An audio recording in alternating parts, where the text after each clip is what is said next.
जय सिया राम। आज हम बात करेंगे कि जब भी हमारी हिम्मत टूट जाए तो हमें क्या करना चाहिए। आज मैं आपको एक कहानी शेयर करूंगी। एक समय की बात है, एक राजा था।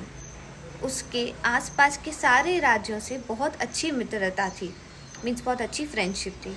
उन सबका एक दूसरे के यहाँ आना जाना, उपहार भेजना, कभी कपड़े, कभी खाना, कभी सोना चांदी, मतलब बहुत अच्छी फ्रेंडशिप थी उन सबकी आपस में। उसी राजा के पास, मतलब उसी राज्य में एक दिन फॉरेनर्स रुकने आए। बहुत अच्छे से राजा ने उन सबका आदर सम्मान किया। उनके आदर सम्मान में उसने कोई कमी नहीं छोड़ी।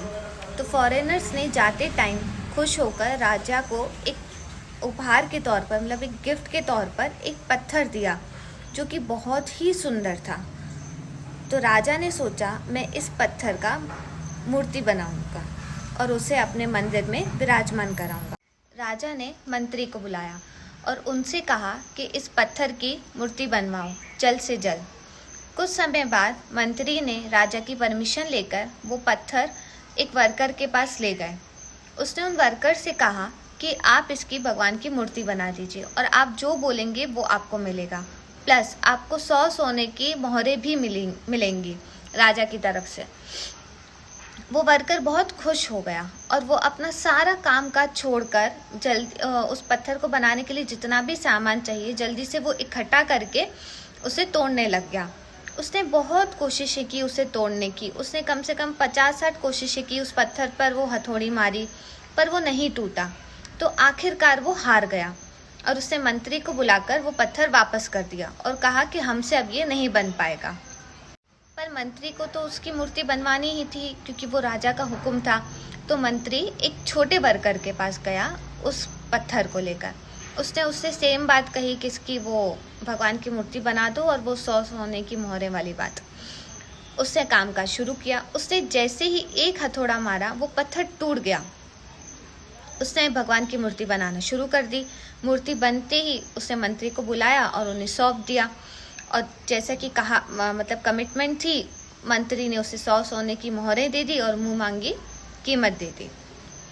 पर मंत्री जाते टाइम ये सोचने लगा कि काश उस वर्कर ने, पहले वाले ने, अगर एक कोशिश और कर ली होती तो आज ये पैसे और 100 सोने की मोहरें उसके पास होती, क्योंकि वो उसके हक की थी।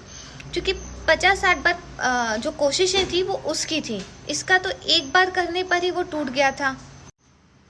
ये कहानी हमें क्या सिखाती है कि कई बार हम भी काम करने की कोशिश करते हैं, मेहनत करते हैं, पर उसे अधूरा छोड़ देते हैं, ये सोचकर कि अब तक नहीं हुआ तो अब क्या होगा, मेरी किस्मत में ही नहीं होगा, मुझसे नहीं हो पाएगा। हम मतलब बहुत डीमोटिवेट हो जाते हैं और फिर उस काम को छोड़ देते हैं। पर हमें बस सिर्फ एक और कोशिश करने की ज़रूरत रहती है, थोड़ा सा पेशेंस रखने की ज़रूरत रहती है, थोड़ा सा पॉजिटिविटी अपनी लाइफ में लाने की ज़रूरत रहती है। अगर हम उस काम को एक और बार कर देते, एक और बार, तो वो काम हमारा हो जाता, वो हमारी किस्मत में लिख दिया जाता। आपको पता है, थॉमस एडिसन ने लाइट बल्ब सक्सेसफुली बनाने से पहले 9,999 टाइम्स अनसक्सेसफुल अटेम्प्ट्स किए थे। और जब उनसे पूछा गया कि इतने सारे अनसक्सेसफुल अटेम्प्ट्स के बाद आप में ये करेज कहाँ से आया कि आप अभी भी ये बल्ब को मतलब ये इन्वेंशन आप कर सकते हैं, तो उन्होंने कहा कि मेरे जितने भी अनसक्सेसफुल अटेम्प्ट्स थे वो मुझे ये सिखाते हैं कि जो राह मैं ये चुन रहा था वो गलत थी। अब मुझे कोई न्यू ट्राई करनी चाहिए, कोई न्यू कोशिश करनी चाहिए, और जो चीज़ें हो चुकी हैं अब उसे ट्राई ना करते हुए एक न्यू पाथ पे जाना चाहिए। तो ऐसे करके वो अपनी लाइफ में सक्सेसफुल हो गए।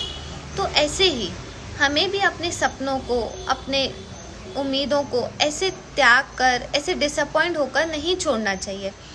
कोशिशें करती रहनी चाहिए, अपने ड्रीम्स को हमेशा पूरा करना चाहिए। इसलिए कहा जाता है कि हारो मत, मेहनत करते रहो, नए नए रास्ते ढूंढते रहो, अपने सपनों को अचीव करो, अपने गोल्स को अचीव करो, बस रुको मत कभी भी ज़िंदगी में। और जो आज के टाइम के बच्चे हैं जो अचीव नहीं कर कर ये सुसाइड कर रहे हैं, या जो भी बहुत सारी चीज़ें गलत राह अपना रहे हैं, वो सब मत करिए अपनी ज़िंदगी में। बस हमेशा याद रखिए कि हार के आगे जीत है। जय सिया राम।